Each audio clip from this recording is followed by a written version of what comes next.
Hello दोस्तों, good morning. Research digital academy में मैं स्वाति मिश्रा आप लोग को आज सीटीपी का क्वेश्चन पेपर सॉल्व कराएंगे। क्वेश्चन नंबर पहला।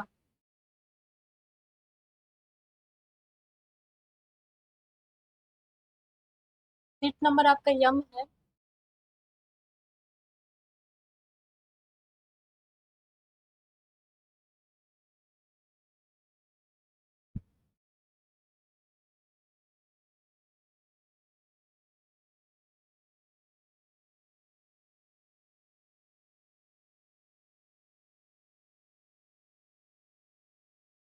क्वेश्चन नंबर पहला।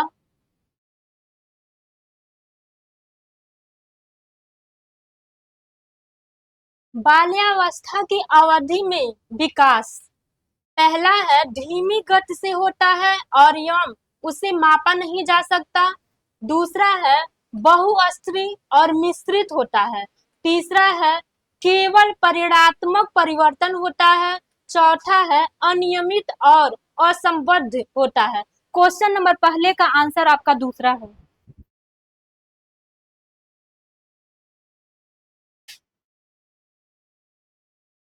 नेक्स्ट क्वेश्चन की तरफ आगे बढ़ते हैं। क्वेश्चन नंबर आपका दूसरा।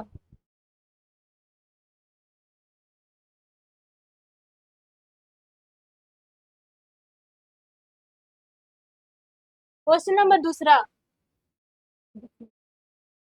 निकटस्थ विकास का क्षेत्र क्या है? पहला है बच्चों के वर्तमान स्तर पर स्वतंत्र प्रदर्शन और वयस्क व अधिक कौशल वाले समकक्षियों की सहायता से बच्चे द्वारा उपार्जित किए जाने वाले प्रदर्शन के मध्य का क्षेत्र है। दूसरा आपका है विभिन्न प्रकार के कार्य जो कि अपनी आय के अनुसार बच्चे को करने चाहिए परंतु वह नहीं कर सकती है।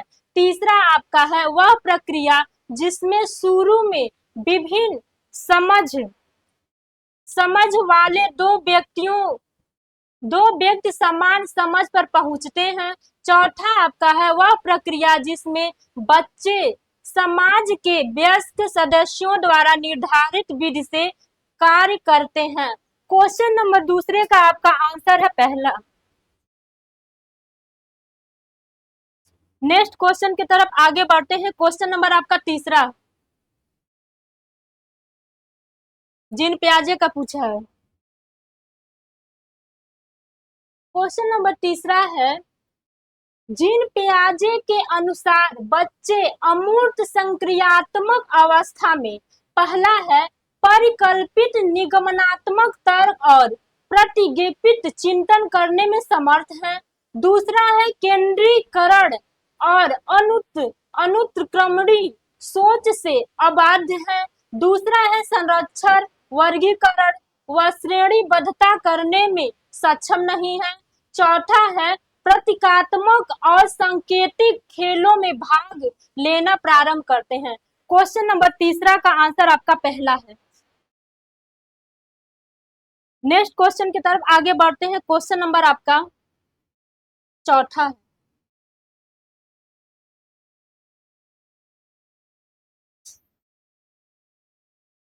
लॉरेंस कोहन वर्ग के नैतिक विकास के सिद्धांत के अनुसार व्यक्ति किस अवस्था में है जब वह विश्वास करता है कि वर्तमान सामाजिक प्रणाली को संक्रियात्मक पूर्वक बनाए रखने से धनात्मक मानवीय संबंध और सामाजिक वर्ग सुरक्षित रहता। आपको पता है कि जो जिन प्याजे हैं उन्होंने चार अवस्थाएं में बांटा है। पहला दंड और आज्ञापालन अभिविन्यास। दूसरा आपका है सामाजिक क्रम व्यवस्था अभिविन्यास। तीसरा है यंत्री उद्देश्य अभिविन्यास। चौथा आपका है सार्वभौमिक नैतिक सिद्धांत अभिविन्यास। क्वेश्चन नंबर चौथे का आंसर आपका दूसरा है।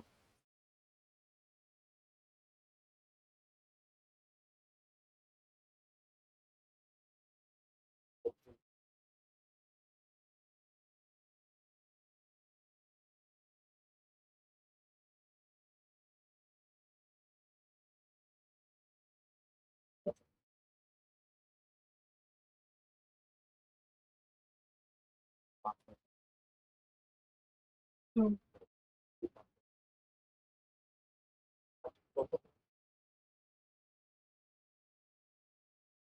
क्वेश्चन नंबर आपका पांचवा है। क्वेश्चन नंबर पांचवे की तरफ आप लोग ध्यान दीजिएगा।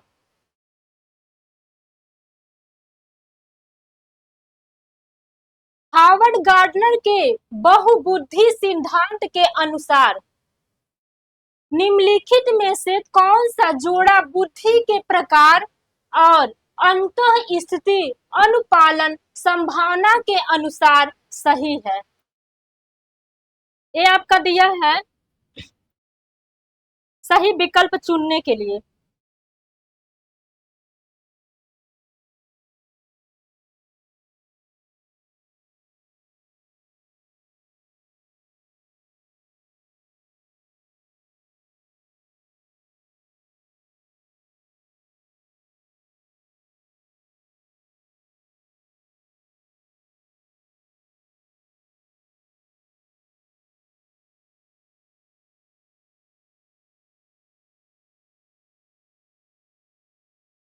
बुद्धि का प्रकार, अंतःस्थिति अनुपालन संभावना, स्थानिक मनोवैज्ञानिक के दूसरा आपका दिया है अंतर वैयक्तिक विक्रेता, तीसरा आपका दिया है भाषिक मूर्तिकार, चौथा आपका दिया है शारीरिक गति संवेदनता खिलाड़ी। क्वेश्चन नंबर पांचवे का आंसर आपका है चौथा है, शारीरिक गति संवेदनता।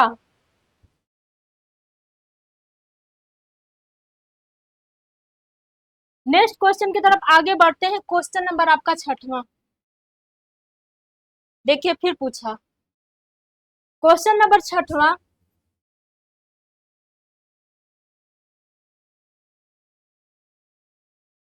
लय वाइगोत्स्की के अनुसार पहला, बच्चों के संज्ञानात्मक विकास में भाषा की एक महत्वपूर्ण भूमिका है।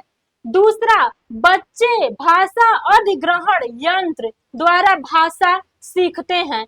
तीसरा, बच्चों का संज्ञानात्मक विकास चरणों में होता है। चौथा, स्कीमा के परिपक्वन से बच्चों में संज्ञानात्मक विकास अग्रसर होता है। क्वेश्चन नंबर छठवें का आंसर आपका है पहला, बच्चे भाषा अधिग्रहण यंत्र द्वारा भाषा सीखते हैं। नेक्स्ट क्वेश्चन की तरफ आगे बढ़ते हैं। क्वेश्चन नंबर आपका सातवां,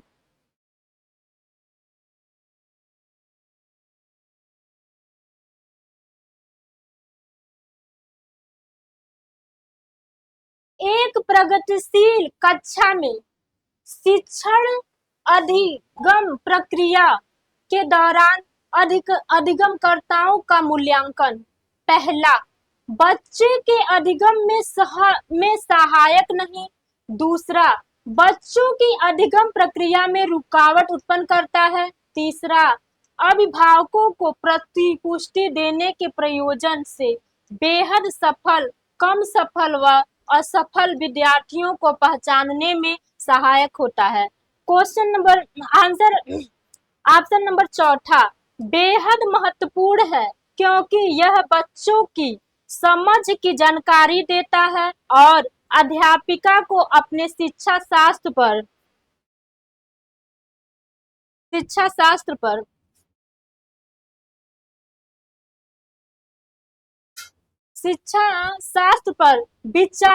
विचारने में सहायक होता है। क्वेश्चन नंबर आपका सातवें का आंसर है चौथा।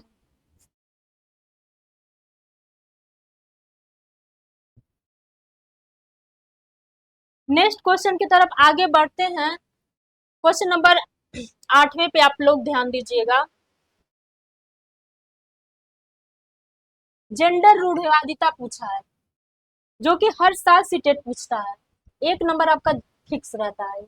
कक्षा में सभी लिंगों में जेंडर रूढ़िवादिता कम करने और विकास के विस्तार की संभावनाओं को बढ़ाने के लिए प्रभावशाली पद्धति कौन सी है? पहला ऑप्शन आपका है लिंगों के जैविक अंतरों की अपेक्षा करना और उन्हें अस्वीकार करना। दूसरा, समाज में चित्रित लिंग भूमिकाओं को प्रबलन करना। तीसरा, एक ही लिंग के योग्यता समूह बनाना। चौथा, क्रियाकल्प के लिए मिश्रित लिंग समूह बनाना और विचार विमर्श को प्रोत्साहित करना। क्वेश्चन नंबर 8वें का आपका आंसर है चौथा। क्रियाकल्प के लिए मिश्रित लिंग समूह बनाना और विचार विमर्श को प्रोत्साहित करना, क्योंकि बच्चों को हमको मोटिवेट करना है, उन्हें हमें सक्रिय रूप से देखना है, ना कि निष्क्रिय। क्योंकि जब बच्चा परिवार में रहता है तो कुछ ना कुछ जरूर ही सीखता है। इसलिए प्रथम पाठशाला परिवार को माना गया है, दूत आपका स्कूल को।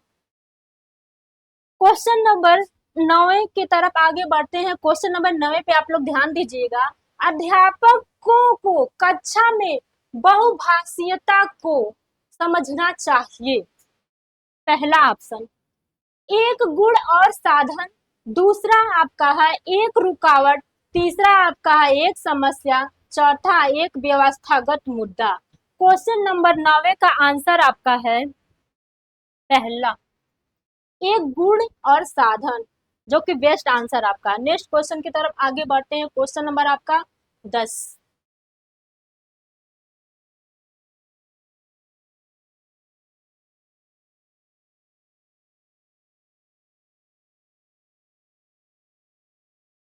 क्वेश्चन नंबर 10,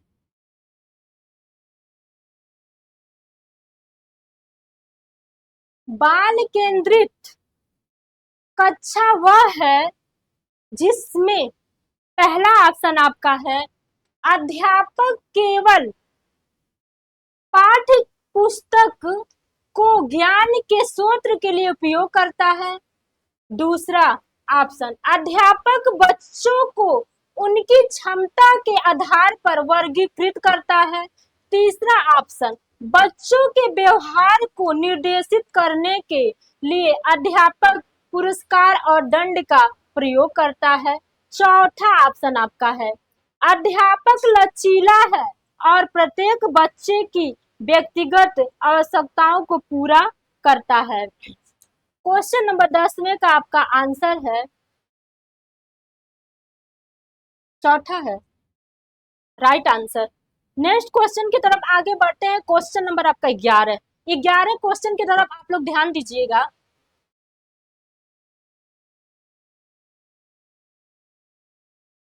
क्वेश्चन नंबर आपका 11, किस मनोवैज्ञानिक के अनुसार बच्चों के संज्ञानात्मक विकास में सांस्कृतिक उपकरण एक महत्वपूर्ण भूमिका निभाते हैं? पहला, ले बैगोस्की। दूसरा, जीन पियाजे। तीसरा, अल्बर्ट बंडूरा। चौथा, B.F. स्किनर। क्वेश्चन नंबर 11 का आपका आंसर है पहला, ले बैगोस्की। नेक्स्ट क्वेश्चन की तरफ आगे बढ़ते हैं। क्वेश्चन नंबर आपका 12। 12 क्वेश्चन को आप लोग देखिएगा।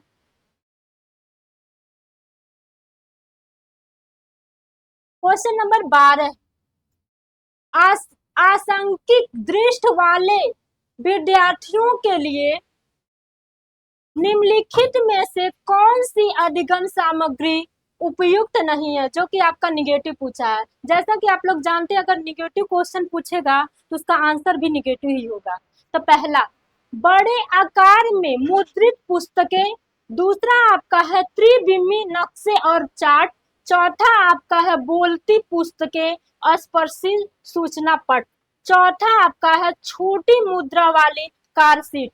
क्वेश्चन नंबर 12 का आंसर आपका है चौथा, जो कि आपका बेस्ट आंसर है।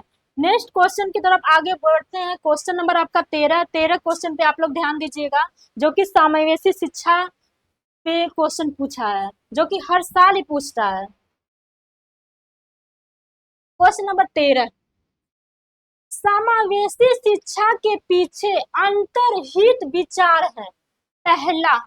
पहला ऑप्शन आपका है बच्चों को उनकी योग्यता के आधार पर पृथक करना। पृथक में होता है आपका अलग, और व्यवसायिक प्रशिक्षण का प्रबंधन करना। दूसरा आपका है बच्चों की अक्षमताओं के आधार पर उनकी सीमाओं की पहचान करने के लिए उन्हें नामांकित करना, क्योंकि सीटेट बच्चों को पहचान थोड़ी ना कराना है। क्वेश्चन नंबर तीसरा ऑप्शन है अलग अलग अक्षमताओं वाले बच्चों के लिए विशिष्ट शैक्षिक संस्थानों का प्रावधान कराना। चौथा आपका ऑप्शन है दार्शनिकता की सभी बच्चों को नियमित विद्यालय में समान शिक्षा पाने का अधिकार। क्वेश्चन नंबर 13 का आंसर आपका है, क्वेश्चन नंबर 13 का आंसर आपका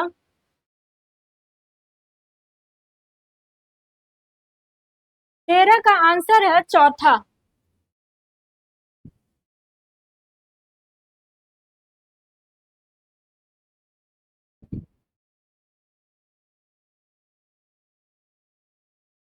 नेक्स्ट क्वेश्चन की तरफ आगे बढ़ते हैं। क्वेश्चन नंबर आपका 14वां। क्वेश्चन नंबर 14 की तरफ आप लोग ध्यान दीजिएगा।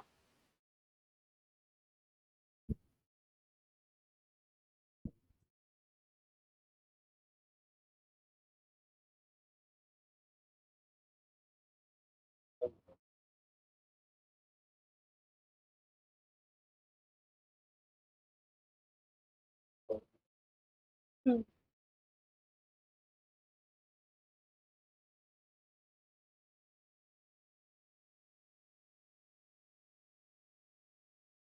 हम्म हम्म। क्वेश्चन नंबर 14, प्रतिभाशाली और सृजनात्मक बच्चों की आवश्यकताओं को भी किस प्रकार संबोधित किया जा सकता है? पहला, चुनौतीपूर्ण कार्य और निरस्ता दूर करने के लिए क्रियाकलाप देकर। दूसरा आपका है वे प्रश्न देकर जिनमें अभिमुखी चिंतन की आवश्यकता है। तीसरा आपका ऑप्शन है प्रश्न हल करने के लिए विशिष्ट निर्देश उपलब्ध कराकर। चौथा आपका है रटने पर आधारित परीक्षा देकर, जो कि आपका रटंत प्रणाली सीटेट नहीं मानता है। क्वेश्चन नंबर 14 का आंसर आपका है चौथा है।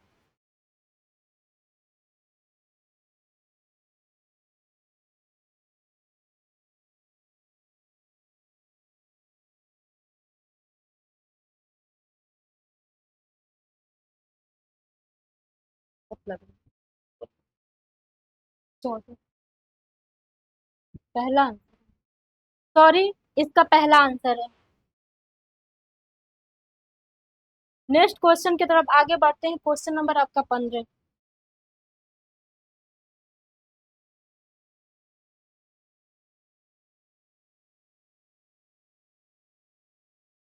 क्वेश्चन नंबर 15,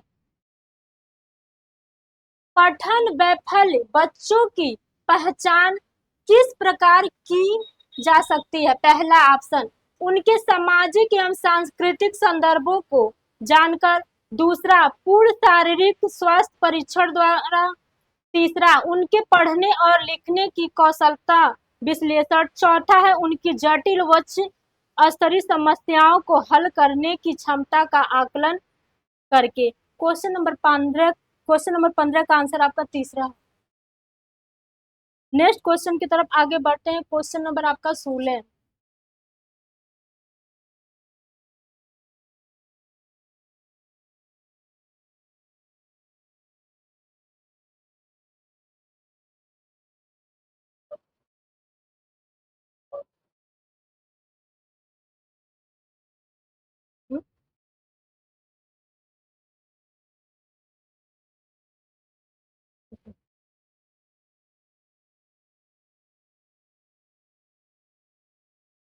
क्वेश्चन नंबर आपका 16, प्रतिकूल परिस्थितियों और वंचित पृष्ठभूमि वाले अधिगमकर्ताओं को संबोधित करने के लिए निम्नलिखित में से कौन सी पद्धति प्रभावशाली नहीं है? निगेटिव पूछा है, मतलब सही नहीं है। पहला, अधिगमकर्ताओं से बातचीत करके उनकी आवश्यकताओं और उनके सम्मुख आई चुनौतियों को समझाना। दूसरा है अधिगमकर्ताओं को विद्यालय के बाहर ट्यूशन पढ़ाने के लिए कहना, जिससे कि अध्यापक उन पर अधिक ध्यान न देना पड़े। गलत है, सीटेट सब नहीं मानता है। तीसरा है विद्यार्थियों को संतुलित चुनौतीपूर्ण लक्ष्यों के लिए अभिप्रेरित करना और उपयुक्त शिक्षण सहायता उपलब्ध कराना। चौथा आपका है कार्यकलापों के लिए सहयोगी समूह बनाना और विद्यार्थियों को एक दूसरे को समर्थन करने के लिए प्रोत्साहित करना। क्वेश्चन नंबर 16 का आपका आंसर है दूसरा। नेक्स्ट क्वेश्चन की तरफ आगे बढ़ते हैं। क्वेश्चन नंबर 17 आप लोग देखिएगा।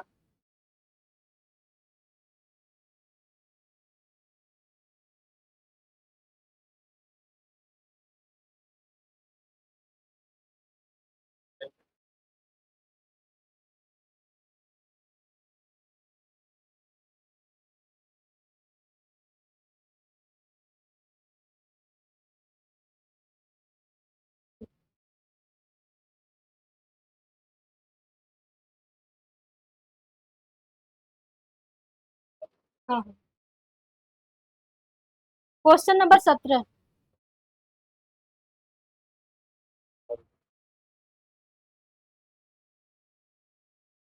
Question number 17।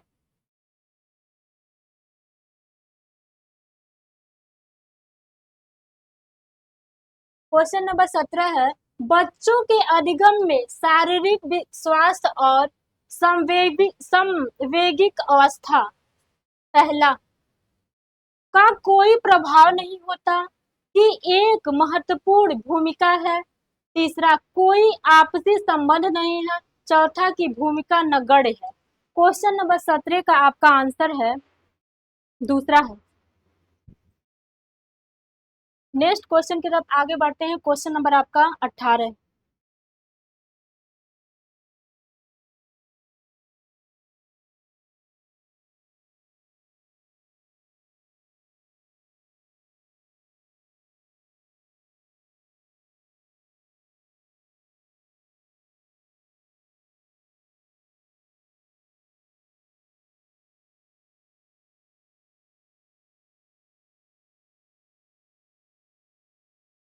Question number 18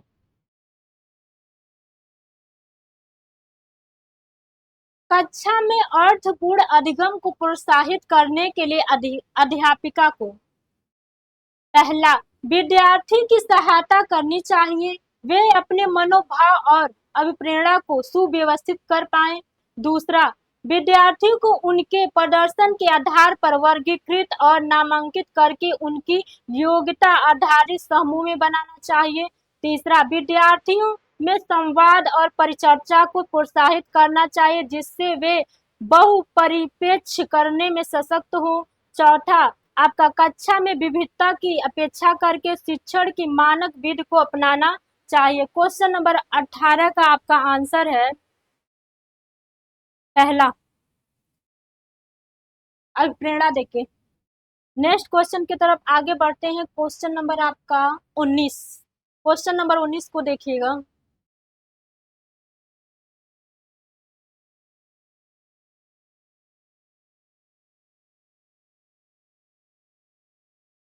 question number 19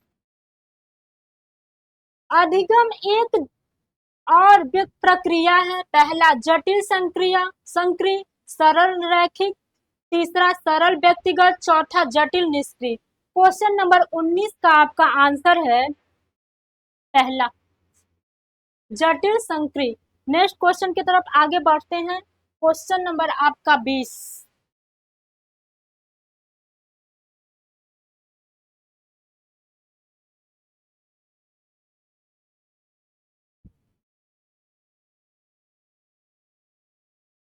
question number 20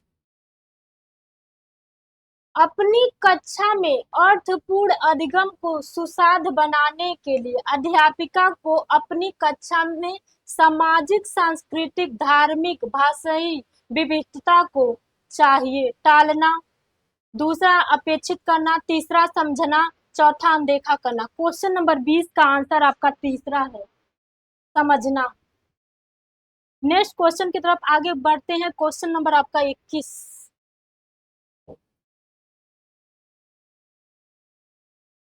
कक्षा में प्रतिभाशाली अधिगम के लिए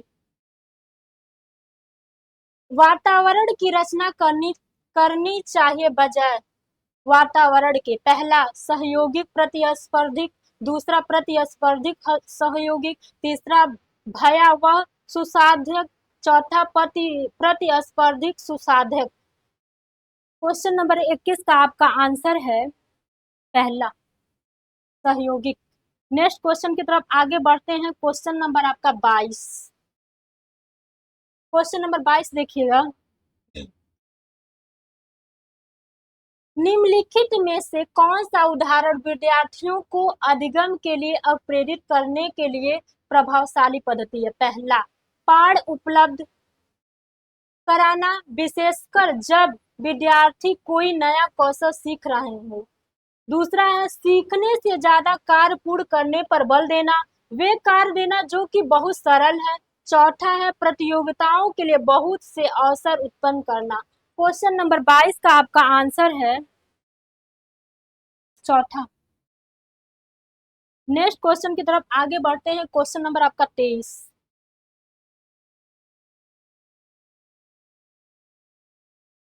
बच्चों के चिंतन के विषय में निम्नलिखित में कौन सा कथन सही नहीं है? इसमें निगेटिव पूछा है। निगेटिव पूछा है तो इसका आंसर भी निगेटिव ही होगा। पहला, बच्चे अपने आसपास की विविधता घटनाओं के बारे में स्वयं अपने सिद्धांतों की रचना करते हैं। दूसरा, बच्चे प्रत्ययों को स्वयं नहीं सोच सकते और अध्यापक की मूल भूमिका उन्हें जानकारी उपलब्ध कराना है। तीसरा, बच्चे अपने आसपास की विविध घटनाओं के बारे में सक्रियता पूर्वक सोचते हैं और उनमें अन्वेषण मिसोता छानबीन की लालसा होती है। चौथा, बच्चे अपने आसपास की वस्तुओं को जानने के लिए जन्मजात जिज्ञासु होते हैं। क्वेश्चन नंबर 23 का आपका आंसर है दूसरा है। नेक्स्ट क्वेश्चन की तरफ आगे बढ़ते हैं। क्वेश्चन नंबर आपका 24। क्वेश्चन नंबर 24,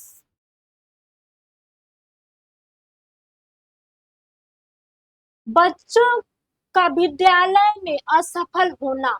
पूछ रहा है कि बच्चा का विद्यालय में असफल होना।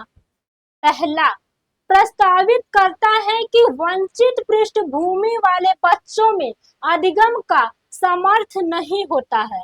दूसरा, निर्दिष्ट करता है कि विद्यालय इन बच्चों को बच्चे की आवश्यकताओं और रुचियों की पूर्ति करने में समर्थ नहीं है। तीसरा, साबित करता है कि इन बच्चों में आनुवंशिक पैदावारी कमियां हैं और इन्हें विद्यालय से निकाल देना चाहिए, जो कि सीटेट आपका नहीं मानता है। चौथा, सूचित करता है कि अभिभावक में अपने बच्चों के अधिगम में सहायता करने का समर्थ नहीं है, ये भी नहीं मानता है सीटेट। क्वेश्चन नंबर 24 का आपका आंसर है दूसरा।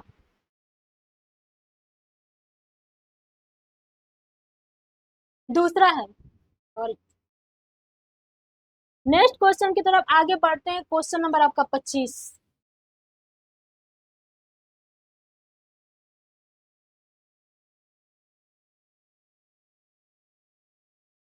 समूह में एक दूसरे को पढ़ाने और सहायता करने से।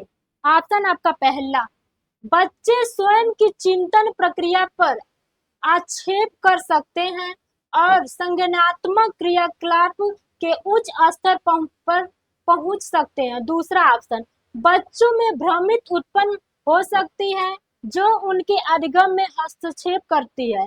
तीसरा, बच्चों को ध्यान भंग हो सकता है और यह एक प्रभावशाली शैक्षिक पद्धति नहीं है। चौथा, बच्चों में स्पर्धात्मक प्रवृत्ति उत्पन्न होती है जो कि अधिगम में विघ्न रुकावट पैदा करती है। ये सीटेट नहीं मानता है। क्वेश्चन नंबर 25 का आपका आंसर है पहला। नेक्स्ट क्वेश्चन की तरफ आगे बढ़ते हैं। क्वेश्चन नंबर आपका 26।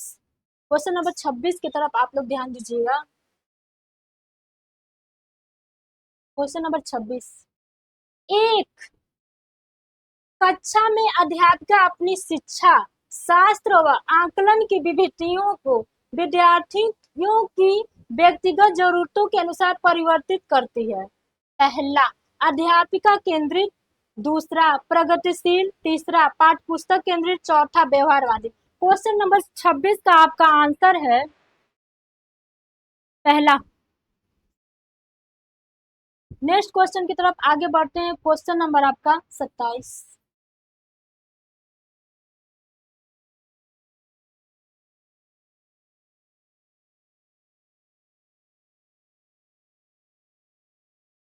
विकास के विषय में निम्नलिखित में से कौन सा कथन सही है? इसमें सही पूछा है।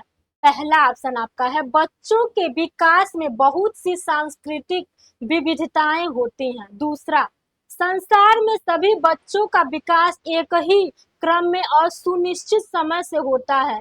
तीसरा, विकास सुरुचिपूर्ण सुव्यवस्थित समूह की अवस्थाओं में पूर्व निश्चित अनुवांशिक घटकों के कारण होता है। चौथा, विकास एक सरल और एक दिशी प्रक्रिया है।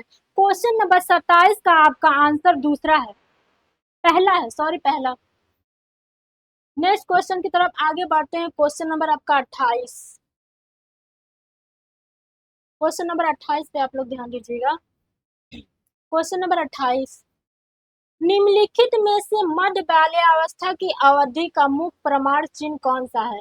पहला, प्रतीकात्मक खेल का उभरना। दूसरा, तर्क संगत विचारों का विकास जो कि प्राकृतिक रूप से मूर्त है। तीसरा, पेशी कौशल समग्र शारीरिक वृद्धि का तेजी से विकास। चौथा, वैज्ञानिक तर्क अमूर्त रूप से सोचने की क्षमता का विकास।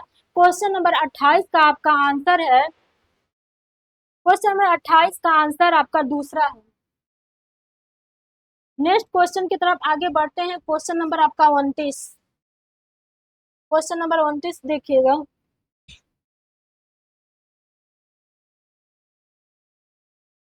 बच्चों के सामाजिकरण में विद्यालय की कोई भूमिका नहीं होती कि बहुत से कम भूमिकाएं हैं।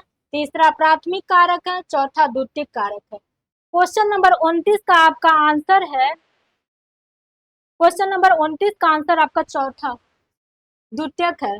परिवार आपका प्रथम पाठशाला है बच्चों का, और दूसरा आपका स्कूल है। नेक्स्ट क्वेश्चन की तरफ आगे बढ़ते हैं। क्वेश्चन नंबर आपका 30 जो कि आपका लास्ट क्वेश्चन है। निम्नलिखित में से किस मनोवैज्ञानिक ने प्रस्तावित किया कि बच्चा का चिंतन गुणात्मक रूप से वयस्कों की अपेक्षा अलग होता है? पहला, जीन पियाजे। दूसरा, वाइगोस्की। तीसरा, हावर्ड गार्डनर। चौथा, लॉरेंस कोहलवर्थ। क्वेश्चन नंबर 30 का आपका आंसर पहला।